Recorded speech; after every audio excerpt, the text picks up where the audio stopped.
जनार्दन को जोहार, आभार। पीछे हूँ। देखिए, आज हमने भारत आदिवासी पार्टी के बैनर तले नामांकन दाखिल करा है। इसका मतलब ये है कि भारत आदिवासी पार्टी के बैनर तले सिर्फ बालू सिंह गामड़ ही नहीं लड़ रहा है। इसका मतलब ये है कि यहाँ पे जितने हमारे सम्माननीय साथीगण खड़े हैं, वरिष्ठगण खड़े हैं, ये चुनाव लड़ रहे हैं। और जो हमारे तीनों ही जिले से हमारे गणमान्य यहाँ नहीं पधारे हैं, वो लड़ रहे हैं। अकेला बालू सिंह गामड़ यहाँ कुछ भी नहीं है। मेरा सवाल है कि क्या एजेंडा होगा जिसके आधार पर जनता आपको वोट करे? देखिए, हमारे एजेंडे जुमलेबाजी वाले और एक दूसरे के ऊपर आरोप प्रत्यारोप वाले नहीं है। हमारे जो वादे ऐसे हैं जो बिल्कुल जनता जनार्दन से संबंधित है, स्टूडेंट साथियों के लिए है, किसान बंधुओं के लिए है, व्यापारीगण साथियों के लिए है। उसमें हमारे पास बहुत सारी प्लानिंग है। उसमें अगर हम बात करें पलायन की, सबसे पहले तो यहाँ पर परिवारवाद आप खुद देख रहे 35 साल से चल रहा है। और यहाँ पर कैबिनेट मंत्री रह चुके हैं, वो आज चुनाव लड़ने की बात कर रहे हैं। जो स्टेट में मंत्री रह चुके हैं, वो चुनाव लड़ने की बात कर रहे हैं। पर आज यहाँ से लाखों की संख्या में पलायन होता है, उस पर कोई बात अभी तक नहीं हुई है। हम पलायन को कैसे खत्म कर सकते हैं, वो हमारे पास योजना है। दूसरी, अगर हम किसानों की बात करें तो किसान साथी रबी सीजन में सितंबर से लगा के फरवरी के बीच में इतने परेशान होते खाद के लिए। कभी कोई जनप्रतिनिधि बोले क्या?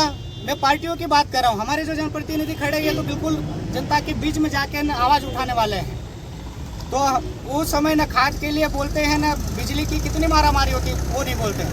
साथ ही बेरोजगार युवा साथी यहाँ पर है।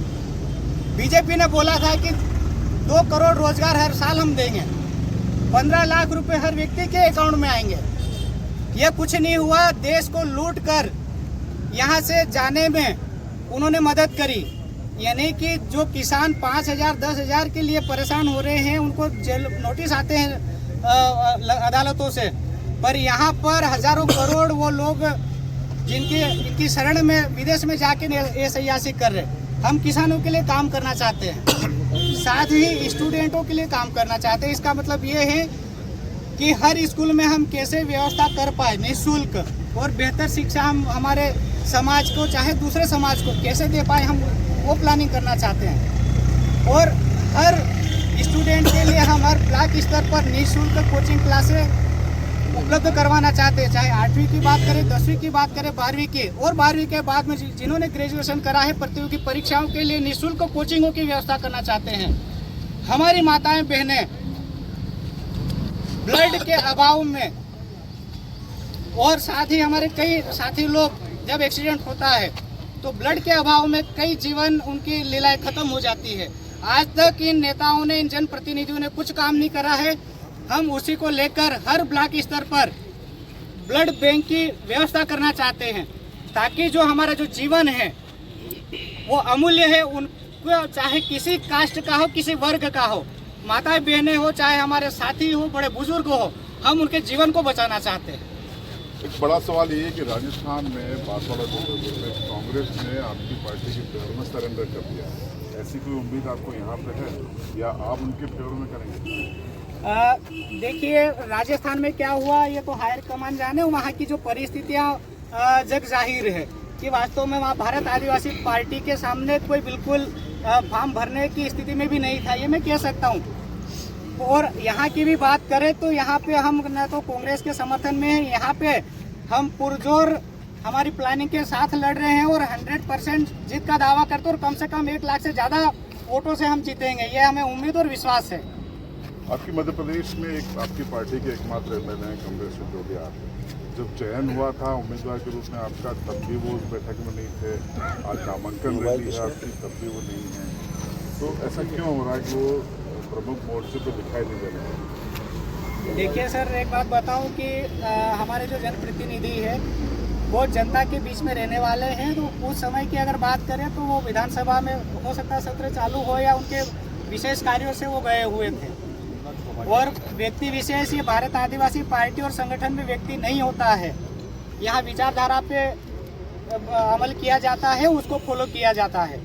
अकेला कमलेश्वर डोडियार यानी कि विधायक महोदय कुछ नहीं है। वो पहले भी हमारे साथ थे, आज भी है और आने वाले समय में भी रहेंगे। और रही बात अगर वो यहाँ उपस्थित नहीं है तो मैं आपको बता दूं तो कि यहाँ जितनी जो साथी दिख रहे हैं वो कमलेश्वर डोडियार ही है।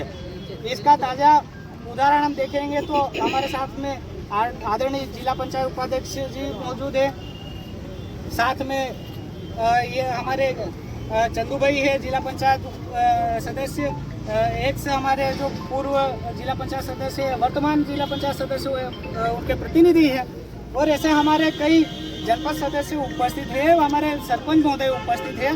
तो प्रतिनिधित्व और जनहित या जनता के साथ में जाने के लिए इतने सभी साथियों को तो उन्होंने यहाँ भिजवाया है, और विधायक कोई अकेले थोड़ी बनाई, इन्होंने तो बनाया और इनको तो उन्होंने साथ में भिजवाया है। अच्छा, क्या उम्मीद है आपको इस चुनाव में? 22 लाख वोटर हैं, 2358 बूथ हैं, 75% वोटिंग पिछली बार हुआ था, तो क्या उम्मीद रखते हैं कि भारत आदिवासी पार्टी को कितना बड़ा समर्थन मिलेगा, जीत कितने अंतर की होगी अगर आपको लगता है?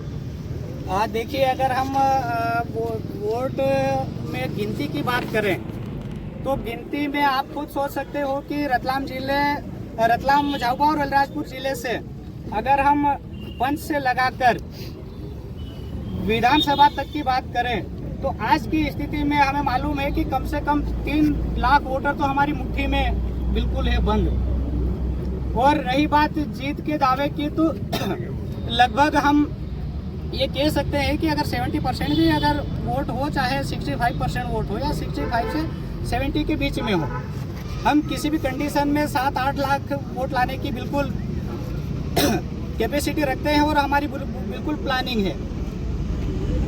शुभकामनाएं आपको। बहुत बहुत धन्यवाद। तो ये थे बालू सिंह गाँव।